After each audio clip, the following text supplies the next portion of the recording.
I was really hoping not to have to follow those last two. Okay, I was one of those people who just put my name down and said, they'll never call me out. Right, my story begins just now, and I'm gonna have to come up with something. Here's one. 27 years ago, I was in college, and I just moved out of home, and I was living down in Waterford in a wonderful little grotty house full of very religious pictures in every room. Jesus was looking at us from every corner. I was living with 3 fellas from the country, as I knew them then. Since then I discovered they were from actual places. But being from Dublin, you know, I originally had that arrogance to think we were at the centre of the universe and everyone else was beneath us, you know. College was wonderful. I was studying architectural technology. I wasn't very good at it, but the crack was wonderful being away from home. And suddenly, I had lots of people to go drinking with. One night, somebody said to me, come down to the pub, it's great fun, you really have to come down. And I was finishing some work, and I was still at home at, say, 10:15, and they said, you have to get down here, there's only an hour left before the pub closes. So, I was in a big hurry. I turned to one of my friends that I lived with, and I said, can I borrow your bike? And he was from the north, and he said, you have to be careful with that bike. I'm like, I will be careful with it. I'm in a hurry. I just need to get down to the pub. It'll be fine. And I was like, it's fine. I'll take care of it. It's your bike. And he goes, it's not my bike. So I went, okay, look, I'll look after it. It'll be fine. I got down to the pub. It was great. Had a brilliant night. And I was coming home about 1 o'clock in the morning. And if you remember, 27 years ago, the coolest thing you could have at that time was a Sony Walkman with the headphones in your ears. So I was coming home, and it was 1 o'clock, it was raining, and I didn't care about anything because I was drunk.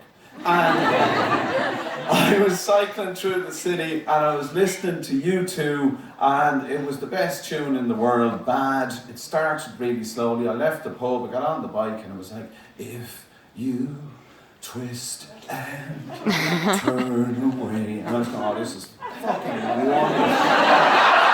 So I'm cycling down the road going, tear yourself in. And I was glad, I was singing away, lovely. And just as it was coming up, it was that crescendo moment in the song, and there was a T-junction, and just as I arrived at the T-junction, the light changed from green to red.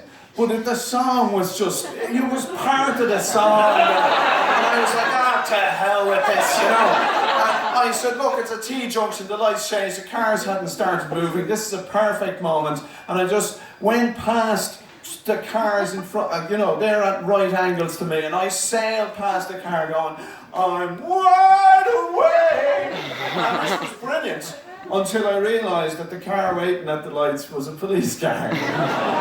And there was a moment where I'm going, hey, looking at a guard, leaning over the steering wheel going, I don't appreciate that. So the only reaction then was to go, shit, I better pull in, until I remembered, you be careful with that bike. It's not mine. In other words, shit, I'm on a stolen bike with no lights, and I've just gone through, you know, red light past the police, so the only thing to do was to cycle very quickly.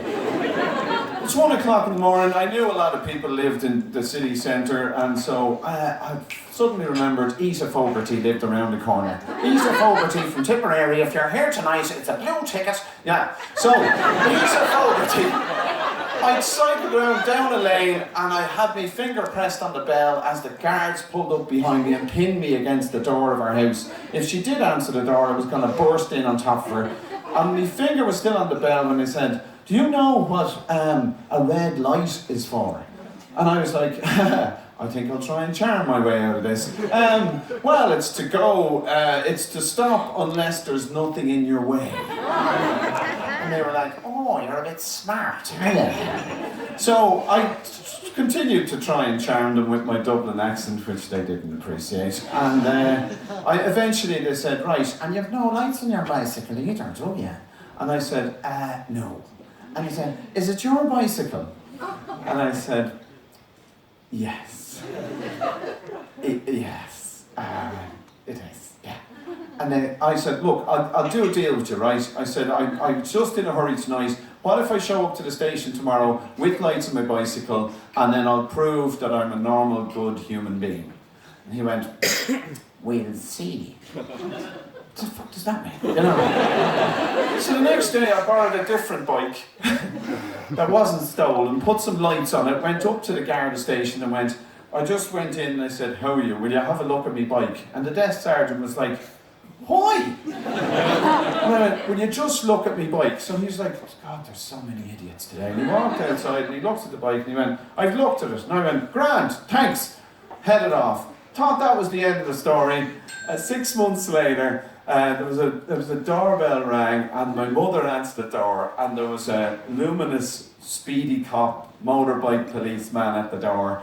And she said, oh Jesus, my son is dead. He handed her a summons, and the summons was for me to appear in the Waterford District Court for the charges that I obviously needed to face. By then, there was nobody living in Waterford to put us up, so myself and my friend Fudgy, we borrowed a tent from the next door neighbours and we went down to Waterford, got completely drunk on 14 pints of Guinness and slept in the park in the tent.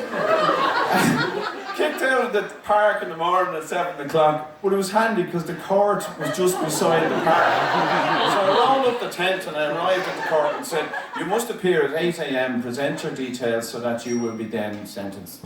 And I was like, Jesus Christ, I'm sitting on a bench, there's 3 or 4 other guys beside me, and they're all looking, they've no teeth, and they've no fucking hair, and there's tattoos.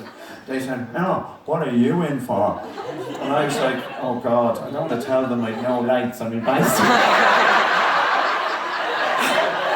So I said, started chewing gum I didn't have. I stole a bike. And he said, was it a Suzuki? I said, no, it was a Kawasaki.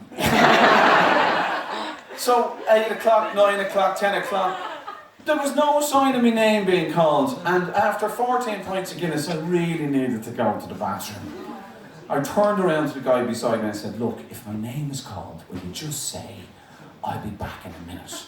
And I walked out. I'm in on top of the toilet and I hear this huge roar of laughter coming from the court. When I came back in, the guy I'd asked was just, you know, he wasn't looking at me, and I said, did they call my name? And he goes, yeah.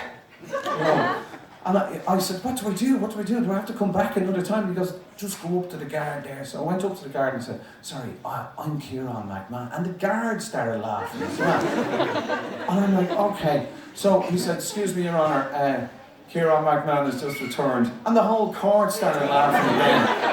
And then the judge banged his hammer and he said, I'll thank you not to waste the court's time, Mr. McMahon. And I went, okay, sorry about that. Do you have anything to say for yourself? I made a deal with that guard that if I showed up with my bike the next day with lights on it, he wouldn't summons me into court. And he goes, well, that guard should have told us that. You're wasting our time, guard. Tell you what, that's the end of that. We're going to give you the Probation Act. And I said, do you mind me asking, Judge, while I was away, what was said? Because it seems that there was a certain amount of laughter. And apparently, the judge refused to answer, but I found out later that when my name was called, he went, Ciaran McMahon approached the bench, that your man stood up in all the formality he could possibly muster and said, he's having a shite, Your Honour! Thanks very much.